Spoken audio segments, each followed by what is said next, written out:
আছেন কেউ? ও একদম পিছনে, মাশাআল্লাহ। প্যান্ডেলের হিসেবে, শ্রোতা হিসেবে হয়তো আপনার জায়গাটা পিছনে হয়েছে। আল্লাহ যেন আপনাকে মর্যাদায় সবার উপরে দিয়ে দেন, আল্লাহুম্মা আমিন। সূরা মুলক কেউ যদি রাতে পড়ে ঘুমায়, তার ফজিলতটা কি? ফজিলত কি বলেন? এই লোকটা মারা যাবে, তার কবরের ফিতনা থেকে, দুনিয়ার দাজ্জালের ফিতনা, অন্যান্য সব ধোঁকা থেকে আল্লাহ তাকে হেফাজত করে দেবে। এই সূরা মুলকে আল্লাহ বলতেছে, আউযু বিল্লাহি মিনাশ শাইতানির রাজীম, আল্লাযী খালাকাল মাউতা ওয়াল হায়াতা লিয়াবলুয়াকুম আইয়ুকুম আহসানু আমালা। আমি আল্লাহ মানুষের হায়াত আর মউত সৃষ্টি করছি এই কারণে, আমি এটা পরীক্ষা করব কে কার চাইতে কর্মে উত্তম।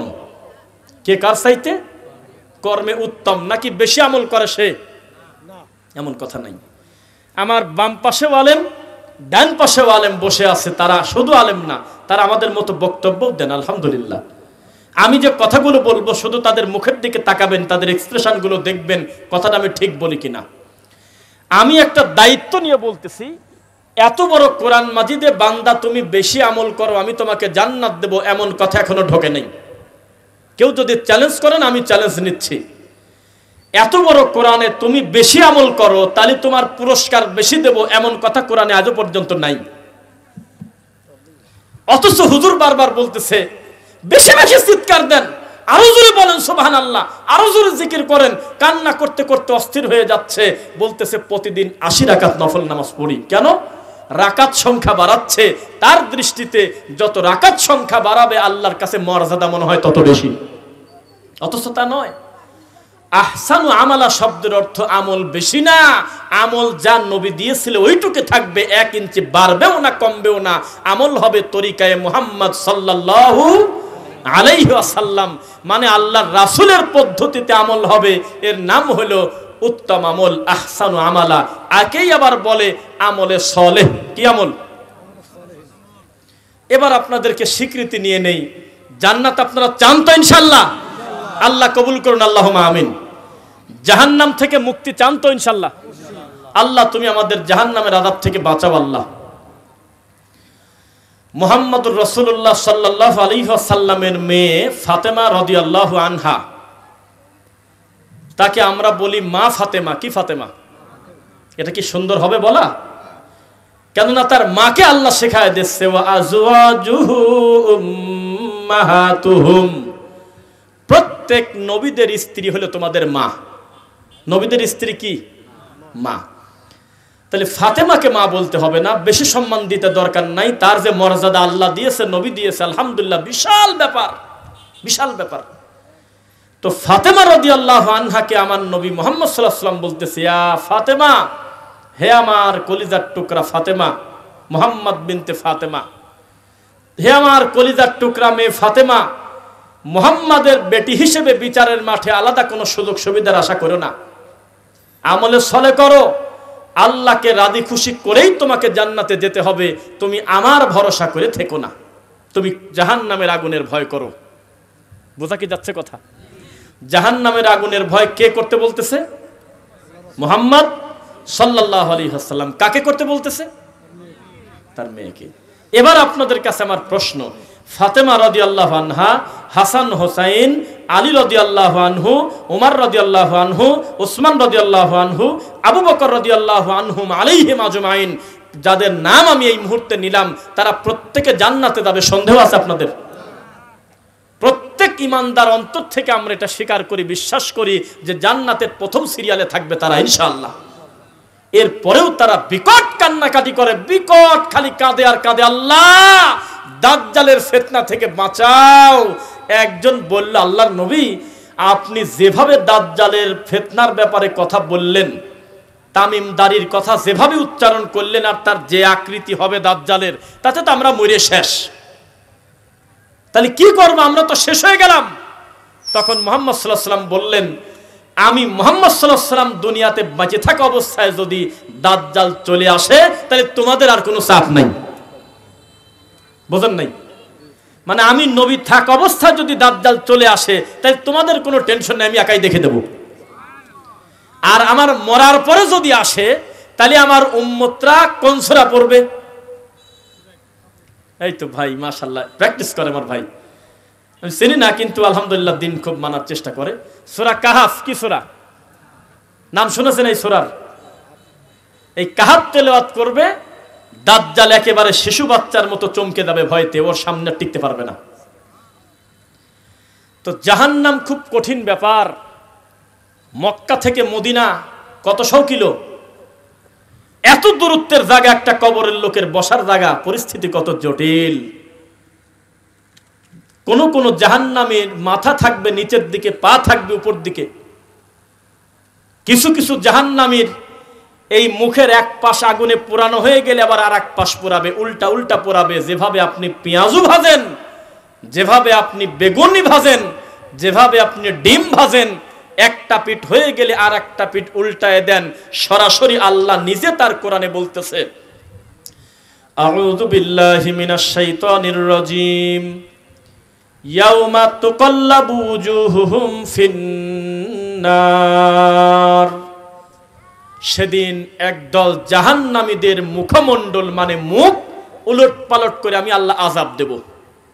এক পাঠ হয়ে গেলে আর এক পাঠ আমি ভাজবো। নাউজুবিল্লাহ তো বললেন না? ভাষা বোঝেন আমার? না বুঝলি মনে করো আপনি ঘুমাইছেন, আমার বাড়িতে দেখেন পাবনা, আমরা তো একই। জাহান্নামীদেরকে সেদিন আমি তাদের মুখমণ্ডল উলট পালট করে আমি ভাজি ভাজি পোড়াবো। একটা অংশ জ্বালানো হয়ে গেলে আমি আর একটা অংশ উল্টে দেব। ইয়াকুলুনা ইয়া লাইতানা, মারের চোটে পুরার জ্বালা সহ্য করতে না পেরে তারা বলবে আফসোস, দুনিয়াতে যদি চরমোনাই পীর না মুরিদ না হয়ে ফুরফুরার মুরিদ হতাম বাঁচে যেতাম, তাই না? ইন্না আতা'নাল্লাহ ওয়া আতা'নার রাসূলা। চাচাতো ভাই হলো জুব্বা গায়ে দেয় আমার মতন এরকম কলারওয়ালা, আর ও জুব্বা গায়ে দেয় হলো এরকম কলার সারা। আছে নাকি এরকম জুব্বা? জামার কিচ্ছু আসে যায় না, আপনি নাভি থেকে হাঁটু ঢেকবেন, ঢোলা ঢিলা পোশাক পরে পুরুষ মানুষ যে কোনো জামা গায়ে দেন, আমার কিচ্ছু আসে যায় না। খালি রেশমি কাপড় পরবেন না। কি পরবেন না? রেশমি কাপড় পরবেন না, আর স্বর্ণ ব্যবহার করবেন না পুরুষ মানুষ, বাদ বাকি যা ইচ্ছা পরেন। এটা আমি বলি নেই, কেন বললাম? আল্লাহর নবী একদিন করছে কি, এক হাতে তার রেশমি কাপড়, আর এক হাতে তার হলো আপনার স্বর্ণ। জাহান্নামে দেওয়ার কারণ দেখেন, আল্লাহর নবী দুই হাত দিয়ে দুইটা উঁচু করে বললেন, ইন্না হাযাইনি হারাম আলা যুকুরি উম্মতি, আমার উম্মতের পুরুষদের জন্য আমি এই দুইটা হারাম করে দিলাম। বোঝা কি যাচ্ছে? পরা যাবে? পরা যাবে?